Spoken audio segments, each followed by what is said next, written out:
Free fire के कई सारे यादें हैं जो कि काफ़ी सारे लोगों के दिलों से जुड़ा हुआ है। फ्री फायर के वो पुराने दिन जहाँ पे हर एक बंदे हंसते खेलते हुए आते थे और एंजॉय करके गेम खेल के चले जाते थे। वो दिन कितने खास थे जहाँ पे ना किसी को टॉपअप का टेंशन होता था, ना गन स्किन का टेंशन होता था, ना बंडल का टेंशन होता था और ना ही किसी और चीज़ का टेंशन होता था। ना पता होता था कि कौन सा गन कैसा चलता है, कौन सा शॉर्ट गन होता है, कौन सा लॉन्ग गन होता है। बस गेम में उतरते थे, नए नए मैप को देखते थे, नए नए बंदे को देखते थे और बॉट को मारते थे और बहुत ही ज़्यादा खुश होते थे। वो दिन कितने अच्छे थे जहाँ पर कोई भी बंदूक से अगर वन टैप लग जाता था तो वही बंदूक हम लोग सबसे बेस्ट मानते थे। तो ऐसे ऐसे कई सारे यादें हैं जो लोगों के दिलों से काफ़ी ज़्यादा जुड़ा हुआ है। तो ऐसे ऐसे यादें मैं आज आपको 17 ऐसे खास यादें बताने वाला हूँ जो लोगों के दिलों से काफ़ी ज़्यादा जुड़ा हुआ है और अभी भी उसे याद करते हैं तो काफ़ी ज़्यादा इमोशनल हो जाते हैं। तो आज का वीडियो होने वाला है फ्री फायर के 17 सबसे पुराने यादें जो काफ़ी खास है और ये पार्ट नंबर 4 है। पार्ट नंबर 1, 2, 3 जरूर देखना, डिस्क्रिप्शन में आपको लिंक मिल जाएगा। तो चलिए वीडियो को स्टार्ट करते हैं और आपको फ्री फायर के वो पुराने दिन के 17 सबसे खास यादें दिलाते हैं जो हमारे लिए वो सबसे बेस्ट था। तो चलिए शुरू करते हैं।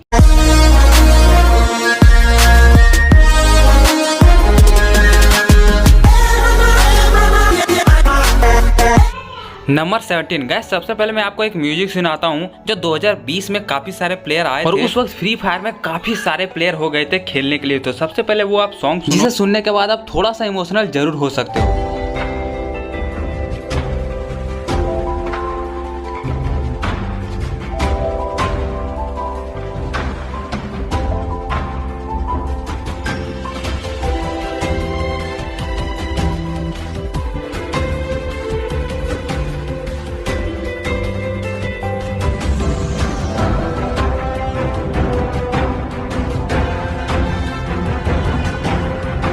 गाइज ये 2020 का वो सॉन्ग है जहाँ पे बहुत सारे लोगों ने एक साथ कदम रखा था फ्री फायर में और फ्री फायर को धीरे धीरे खेलना सीखा था। नंबर 16 गाइज, याद करो वो दिन जब क्लैश स्क्वाड का नया नया सीजन आया था। उस समय हम लोग अगर क्लैश स्क्वाड खेलते थे तो हमारे क्लैश स्क्वाड में ग्लूवल होती थी और सामने वाले बंदे अगर मारते मारते ग्लूवल लगा लेता था तो हम लोग बहुत ही ज्यादा चिढ़ जाते थे कि यार सामने वाला बंदा ग्लूवल लगा लिया, नहीं लगाना था। तो इस तरह से हम लोग बहुत ही ज्यादा फनी मेमोरी था क्योंकि ग्लूवल हम लोग उस समय पसंद नहीं करते थे और सामने वाला अगर ग्लूवल लगा लेता था तो हम लोग का रिएक्शन यही होता था यार ग्लूवल लगा लिया। नंबर 15 गाइस, फ्री फायर में जब पहली बार कस्टम आया था तो कस्टम हम लोग जब दोस्तों के साथ खेलते थे और गलती से हार जाते थे ना तो उस हार को हम लोग कभी भी एक्सेप्ट नहीं करते थे। हम लोग का यही बहाना होता था कि यार नेट चला गया वरना मार देता। तो ये एक कॉमन सी सबकी यादें जुड़ी जरूर होगी कि कोई भी हार एक्सेप्ट नहीं करता था, कुछ ना कुछ बहाना मारता था कि गेम अटक गया, मोबाइल लैग कर रहा, या फिर सबसे जो यूनिक बहाना होता था और सबसे जो कॉमन बहाना होता था कि यार नेट नहीं चल रहा था। ठीक है, नेट ऑफ करके 999 का स्क्रीनशॉट भेज देता था। ऐसे ऐसे मजेदार चीज हुआ करता था हमारे फ्री फायर में। अभी के समय में हर कोई एक्सेप्ट कर लेता कि हाँ यार अच्छा खेला, वेल गेम प्ले, लेकिन पहले ऐसा नहीं होता था। नंबर 14 गाइस, उस समय फ्री फायर का क्लैश स्क्वाड बहुत ही सारे कम लोग खेलते थे, ज्यादातर रैंक या फिर क्लासिक ही खेलते थे क्योंकि क्लैश स्क्वाड में जैसे ही लोग जाते थे वहां मारे जाते थे, तुरंत मार देता था। सामने वाले बंदे अगर उछल के मारते थे तो हमारा रिएक्शन बहुत ही गंदा होता था कि यार उछल के कैसे मार देता है पता नहीं, और ग्लूवल भी लगा लेता है पता नहीं कैसा, और उसमें ग्लूवल तो लगाना किसी को उतना आता नहीं था, इसलिए क्लैश स्क्वाड उस समय नहीं खेला करते थे, बहुत कम लोग खेला करते थे। धीरे धीरे दोस्तों के साथ खेलना शुरू किए। नंबर 13 गाइस, याद करो वो दिन जब फ्री फायर के कोई सा भी घर में सीढ़ी होता था, उस सीढ़ी पे चढ़ने में हम लोग को कितना ज्यादा दिक्कत होता था, तुरंत नहीं चढ़ पाते थे, पहले रुकते थे, फिर घूमते थे, फिर सीढ़ी पे चढ़ते थे। पहले के समय में ऐसा होता था, लेकिन अभी के समय तो इतना मूवमेंट हो गया है कि लोग इधर से उधर तुरंत कर जाते हैं। लेकिन पहले सीढ़ी पे चढ़ना बहुत ही ज्यादा मुश्किल होता था, क्लॉक टावर का सीढ़ी पे चढ़ना तो बहुत ही ज्यादा मुश्किल होता था, हम लोग चढ़ ही नहीं पाते थे। नंबर 12 गाइस, फ्री फायर में हम लोग को पहले ये पता नहीं होता था कि शॉटगन कौन सा है और कौन सा लॉन्ग गन है, तो हम लोग को जो भी गन मिलता था वही गन लेके चल देते थे और सामने वाले बंदे का अगर गलती से एक हेडशॉट लग जाता था फिर जिंदगी भर हम लोग वही गन चलाते थे, मतलब काफी गेम में वही गेम चलाते थे। फिर अगर मान लो एक्सपर्ट हम लोग को मिल जाता था, उससे 3-4 हेड अगर लग गया फिर हम लोग एक्सपर्ट पकड़ लेते थे। तो इस तरह का हम लोग का गन का सिलेक्शन होता था, इस बेसिस पे होता था कि हाँ कौन सा गन से हेड ज्यादा लगता है उस गन को हम लोग सबसे बेस्ट गन मानते थे। नंबर 11 गाइस, याद करो वो दिन जब हम लोग को कैरेक्टर के बारे में उतना कुछ पता नहीं होता था, तो हमारे लिए सबसे बेस्ट कैरेक्टर होता था हयातो। हयातो को लेके ही हम लोग खेलते थे और हयातो को ही ड्रेस वगैरह पहनाते थे अच्छे अच्छे से और उसी में सोचते थे कि ये काफ़ी अच्छा है, इससे अच्छा कोई कैरेक्टर हो ही नहीं सकता है। और गाइज लेवल अप करने के लिए हम लोग कितना ज़्यादा कॉइन इकट्ठा करते थे और कितना मेहनत करते थे, तब जाके एक लेवल अप होता था। लेवल 6 के बाद इतना ज़्यादा कॉइन लगता था जिससे हम लोग को लेवल अप करने में काफ़ी ज़्यादा दिक्कतें होती थी। तो इस तरह की चीज़ें होती थी पहले के समय में। अभी के समय में आपको तुरंत ईजिली मिल जाएगा, इतने सारे कॉइन इकट्ठे हो गए हैं, तुरंत कैरेक्टर का लेवल अप हो जाता है। लेकिन पहले कितना मुश्किल हुआ करता था ये पुराने प्लेयर ही समझ सकते हैं। नंबर 10 का जब धीरे धीरे हम लोग को शॉटगन के बारे में पता चलने लगा, जब हम लोग पहली बार M187 को चलाए थे, उसके बाद हम लोग काफ़ी ज़्यादा M187 को पसंद करने लगते थे। और गेम में जैसे हम लोग का M187 मिलता था, हम लोग का खुशी का ठिकाना नहीं रहता था। हम लोग बहुत ही ज़्यादा खुश हो जाते थे कि हम लोग का 2 गोली वाला गन मिल गया है, अब हम लोग बुया कर लेंगे। इस तरह का खुशी हम लोग में होता था अगर कोई सा भी गन मिल जाता। आजकल हमें कोई सा भी अगर गन मिल जाए तो हम लोग को कोई भी फर्क नहीं पड़ता है, लेकिन पहले M187 हम लोग का गेम में मिलता था तो हम लोग का खुशी का ठिकाना नहीं रहता था। ऐसे ऐसे यादें जुड़ी हुई रहती थी हमारे पहले के समय में। नंबर 9 गाइस, याद करो वो दिन जब हम लोग को FF कॉइन्स मिलता था तो हम लोग एक भी कॉइन्स रखते नहीं थे, सारा का सारा स्पिन कर देते थे और ये सोचते थे कि हाँ हमें कुछ ना कुछ मिलेगा, लेकिन कुछ भी नहीं मिलता था। सब 2 दिन 3 दिन के लिए ही मिलता था। और वेपन रॉयल वाउचर को हम लोग स्पिन करते थे तो उसमें हम लोग कितना ज़्यादा खुश होते थे जब हम लोग को कोई भी एक जो गन होता है ना परमानेंट मिल जाता है, तो हम लोग इतना ज़्यादा खुश होते थे और सारे दोस्तों को बताते थे कि मत पूछो। ऐसे ऐसे दिन हुआ करते थे, मतलब कुछ भी अगर एक चीज़ निकल जाती थी तो हम लोग कम से कम 10 दोस्तों को ज़रूर बताते थे, बिना बताए रुकते नहीं थे। आजकल हमें कुछ भी मिल जाए कोई फ़र्क नहीं पड़ता है, किसी को भी नहीं दिखाते हैं, बस अपने मन में रखते हैं। लेकिन पहले अगर हम लोग एक बुया तक कर लेते थे तो वो भी हम लोग दोस्तों को खुल खुल के बताते थे, हंस हंस के बताते थे और काफ़ी इंजॉय लेते थे। नंबर 8 गज, क्या आपको याद है वो दिन जब हम लोग फ्री फायर के ये वाले क्लॉक टावर के पास जितने भी ये टावर है यहाँ पे हम लोग जंप मारते थे और यहीं पे बैठे रहते थे, टॉप 10 टॉप 9 का वेट करते थे और यहीं पे बैठे रहते थे। लेकिन फिर भी कोई बंदा आता था और हमें मार के चला जाता था, बहुत ही बुरा लगता था। लेकिन हम लोग रैंक जो पुश करते थे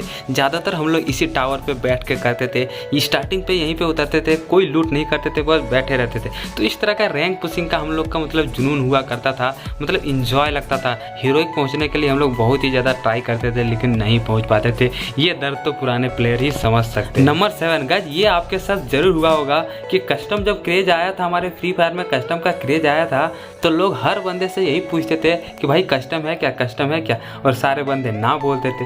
फिर भी हम लोग बहुत सारे लोग बंदे से पूछते थे और हम लोगों को एक ना एक कस्टम पूरे दिन में जरूर खेलने को मिल जाता था और हम लोग बहुत ही ज़्यादा खुश होते थे कि कस्टम मिल गया। और उस कस्टम में हम लोग ग्लूवॉल लगाने जानते ही नहीं थे तो छुप छुप के खेलते थे। कस्टम मैच में भी हम लोग रोटेशन लेके जाते थे उस बंदे के पास और वहाँ जाके उसको छुप छुप के मारते थे। तो इस तरह का मेमोरी हुआ करता था पहले के समय में। आजकल अगर आप कस्टम में सामने से ना खेलो तो कस्टम से बाहर हो जाते हैं, लेकिन पहले वही बेस्ट था। हम लोग छुप छुप के जाते थे, घूम घूम के जाते थे, पूरा रोटेशन लेके जाते थे और ऐसे ऐसे कस्टम खेलते थे। बहुत ही मज़ा आता था पहले के दिन में। नंबर 6 गाइस, फ्री फायर में जब भी हम लोग पहले के समय में क्लैश स्क्वाड खेलते थे तो हमारे पास कभी कभी ऐसा होता था कि 2000-3000 कॉइन्स बच जाते थे और उस 2000-3000 कॉइन्स को क्या करते थे, 3-4 ठो वेस्ट खरीद लेते थे। मशरूम जितना होता था उतना खरीद लेते थे, जितना भी लास्ट में पैसे बचते थे सारे पैसों से मशरूम खरीद लेते थे, 3-4 ठो गन खरीद लेते थे। यानी कि एक भी रुपया जो है हम लोग बचा के नहीं रखते थे। अगर 100 रुपये भी बच जाता था उससे हम लोग मशरूम खरीद लेते थे, सारे का सारे कुछ ना कुछ खरीद लेते थे। तो ऐसे ऐसे चीज़ हम लोग करते थे पहले के समय में जो काफ़ी मज़ेदार होता था। नंबर 5 गाइस, वो दिन कितना अच्छे थे जब हम लोग रैंक मैच में खेलते थे तो वहाँ पे जो बोर्ड पे नाम लिखा रहता था ना, अगर हम लोग एक इलाइट पास खरीद लेते थे और मेरा अगर नाम अगर ऊपर में आ जाता था, फिर सारे लोगों को दिखाते फिरते थे कि देखो मेरा नाम, और कितना ज़्यादा खुश होते थे। उस लीडर बोर्ड पर अगर नाम आ जाता था तो हम लोग अपने आप में बहुत ही ज़्यादा खुशनसीब मानते थे कि भाई साहब मेरा यहाँ पे नाम आ गया। हम लोग को ये पता नहीं होता था कि हम लोगों ने इलाइट पास खरीदा तो ज़्यादा बैच है इसीलिए नाम सामने आ रहा है। बस एक बार नाम अगर आ जाता था सबसे टॉप में, फिर हम लोग का खुशी का ठिकाना नहीं रहता था। नंबर 4 गाइस, याद करो वो दिन कि कितने सारे लोगों के लिए क्लैश स्क्वाड में डेजर्ट ईगल बहुत ही ज़्यादा खतरनाक मानते थे, क्योंकि डेजर्ट ईगल से 90 का डैमेज जाता था तो लोग समझता था कि भाई साहब 90 का डैमेज जाता है, यही गन चलाएंगे। और बहुत सारे लोग शॉटगन लॉन्ग गन रहते हुए भी डेजर्ट ईगल ही चलाता था और 3 बार बॉडी टैप मारता था और नॉक कर देता था। वन टैप का तो ख्याल ही नहीं आता था, बस 3 बार मार दिया ठक ठक ठक करके और नॉक हो जाने पर वो गन सबसे बेस्ट मानते थे। तो डेजर्ट ईगल के बारे में बहुत लोग ऐसा करते थे और बहुत सारे लोग उसको बेस्ट मानते थे क्योंकि उसमें ज़्यादा डैमेज जाता था। बट अभी के समय डेजर्ट ईगल उतना डैमेज जाने के बावजूद भी यूज नहीं करते हैं क्योंकि पता है कि उससे बेस्ट गन है जो हेडशॉट अच्छे से लगते हैं। नंबर 3 गाइस, याद करो वो दिन जब फ्री फायर में हम लोग कोई सा भी व्हीकल्स का स्किन पहली बार देखे थे तो हमारा रिएक्शन उस समय कैसा था कि भाई साहब ये गाड़ी इसके पास कैसे आ गया, कहाँ से लाया इस तरह का गाड़ी। जब हम लोग पहली बार कोई भी व्हीकल्स का स्किन देखे थे उस समय का आप रिएक्शन याद करो कि किस तरह से रिएक्शन हमारा रहता था कि आखिरकार ये गाड़ी लाया कहाँ से, इस तरह के गेम में कहाँ मिलता है। तो इस तरह का हम लोग का रिएक्शन होता था। और मैंने सबसे पहले मोटर बाइक का स्किन देखा था तो वो हमारे देखने के बाद काफ़ी ज़्यादा ओपी रिएक्शन था कि भाई साहब ये कब आ गया हमारे गेम। तो इस तरह का चीज़ें हुआ करती थी पहले के समय जो हमारे लिए वही बेस्ट होता था। नंबर 2 गाइस, बहुत सारे प्लेयर ऐसे हैं जो फ्री फायर जब खेलना स्टार्ट किए थे तो उस समय उन लोग का ना सेंसिटिविटी का ख्याल रहता था, न यहाँ पे 4x स्कोप वगैरह का कुछ भी नहीं सोचते थे। वो लोग कोई सेटिंग नहीं करते थे, ना रेड डॉट करते थे, ना सेंसिटिविटी हाई करते थे। जैसा गेम में दिया है वैसे ही खेलते थे और उन्हीं में से बेस्ट खेलते थे। ऐसे ऐसे चीज़ें हुआ करती थी। बट अभी के समय इतना सारा सेटिंग कर दिया है कि लोग अगर ये सेटिंग करें तो इससे ये इम्प्रूव हो जाता है और लोग ऐसे ऐसे करके काफ़ी एडवांस हो गया। लेकिन पहले के समय सब एक जैसा ही लगते थे, गेम में कोई भेदभाव नहीं होता था, सब के सब एक जैसा खेलते थे, इसलिए वो गेम काफ़ी ज़्यादा मज़ा लगता था खेलने में। नंबर 1 गाइस, वो दिन कितने अच्छे थे जहाँ पे हम लोग सारे दोस्तों के साथ गेम खेलते थे, कितना ज़्यादा मज़ा आता था। दिन रात गेम खेलते थे, कॉइन्स इकट्ठा करते थे, लेवल को बढ़ाने के लिए खेलते थे। ना गेम में वन टैप होता था, ना ग्लूवल का उतना ज़्यादा क्रेज था, ना कोई सा स्किन लगता था, ना कोई ज़्यादा बंडल का क्रेज था, ना हम लोग को बंडल के बारे में समझ थी, ना गन स्किन के बारे में एटीट्यूड में समझ थी।